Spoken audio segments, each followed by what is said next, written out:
حدیث مبارکہ میں آتے حضرت عائشہ صدیقہ طیبہ طاہرہ رضی اللہ تعالی عنہا ارشاد فرماتی ہیں جیسے ہی شعبان المعظم کا مہینہ شروع ہوتا سرکار دو عالم صلی اللہ علیہ وسلم پہلے ہی نیکیاں بڑی کرتے تھے لیکن اس میں زیادہ اہتمام کرتے، اس میں نوافل زیادہ پڑھتے، روزے زیادہ رکھتے، قرآن پاک کی تلاوت زیادہ کرتے، بلکہ یہاں تک حدیث پاک میں آتا ہے کہ میرے آقا صلی اللہ علیہ وسلم نے ارشاد فرمایا جو شعبان المعظم کا ایک روزہ رکھتا ہے، کتنے جی؟ تھوڑا سا اونچی آواز سے بولو۔ فرمایا جو شعبان المعظم کا ایک روزہ رکھتا ہے کل بروز قیامت جنت میں وہ اس طرح میرے ساتھ ہوگا جس طرح یہ دو انگلیاں ساتھ ساتھ ہیں۔ اور ایک حدیث پاک میں آتا ہے جو شعبان المعظم کی ابتدائی تاریخوں کے 3 روزے رکھتا ہے اور 3 روزے آخر میں رکھتا ہے، اللہ تعالیٰ اس کو جنتی اونٹنی عطا کرے گا جس پر سوار ہو کے یہ جنت میں جائے گا۔ تو شعبان المعظم کا مہینہ بڑا ہی برکت والا مہینہ ہے، ہمیں اس میں اہتمام کرنا چاہیے۔ ایک میں مسئلہ ضروری سمجھتا ہوں، یہ بھی ذرا اپنے ذہن میں بٹھا لیجئے گا۔ بعض افراد شعبان المعظم میں روزے رکھنے کے بارے میں منع کرتے ہیں کہ نہ رکھو، اور بعض کہتے ہیں جی ضرور رکھنے چاہیے۔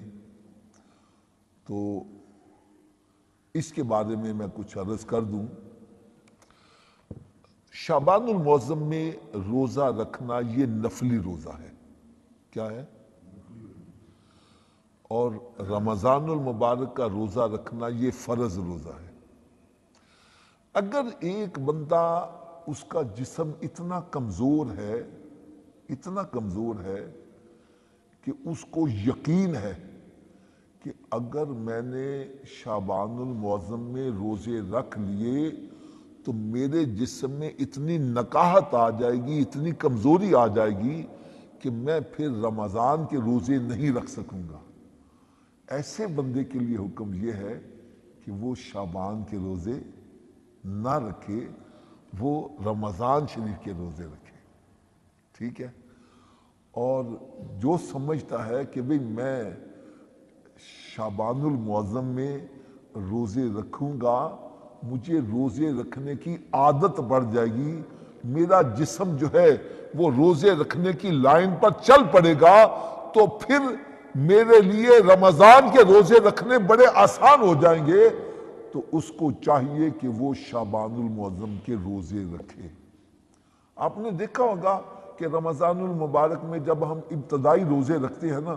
تو انسان کے جسم میں نکاہت کمزوری سی آ جاتی ہے، پھر 4-5 روزے رکھنے کے بعد پھر روٹین بن جاتی ہے، پھر اس کے لیے باقی روزے رکھنے آسان ہو جاتے ہیں۔ تو اگر یہ روٹین ہم شعبان میں ہی بنا لیں تو رمضان کا سارا مہینہ ہمارے لیے روزہ رکھنا آسان ہوتا چلا جائے گا۔ تو یہ اصل میں فرق اس وجہ سے ہے، جس بندے کے جسم میں اتنی نکاہت ہے، کمزوری ہے کہ وہ سمجھتا ہے، اس کو یقین ہے اگر میں نے شعبان کے روزے رکھ لیے تو پھر میرے اندر اتنی طاقت نہیں رہے گی کہ میں رمضان کے روزے رکھ سکوں، ایسے بندے کے لیے افضل یہ ہے کہ وہ شعبان کے روزے نہ رکھے، رمضان کے روزے رکھے۔ اور جو سمجھتا ہے کہ بھائی میں شعبان میں روزے رکھوں گا، میری روزے رکھنے کی روٹین بن جائے گی، میری عادت بن جائے گی، اور میں رمضان کے روزے آسانی سے رکھ سکوں گا،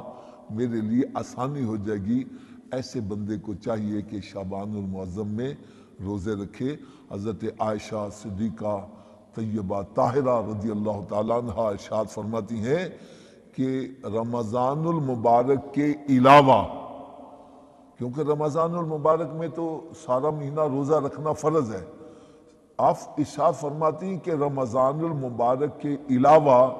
میرے آقا صلی اللہ علیہ وسلم سب سے زیادہ جس میں روزے رکھتے تھے وہ شعبان کا مہینہ تھا، اور سرکار صلی اللہ علیہ وسلم اس میں نوافل کی کثرت کرتے، قرآن مجید کی تلاوت، اور ہمیں بھی چاہیے کہ میرے آقا صلی اللہ علیہ وسلم کے مہینے کی آمد ہے. ہم سب کو چاہیے کہ اس مہینے کے اندر نوافل کی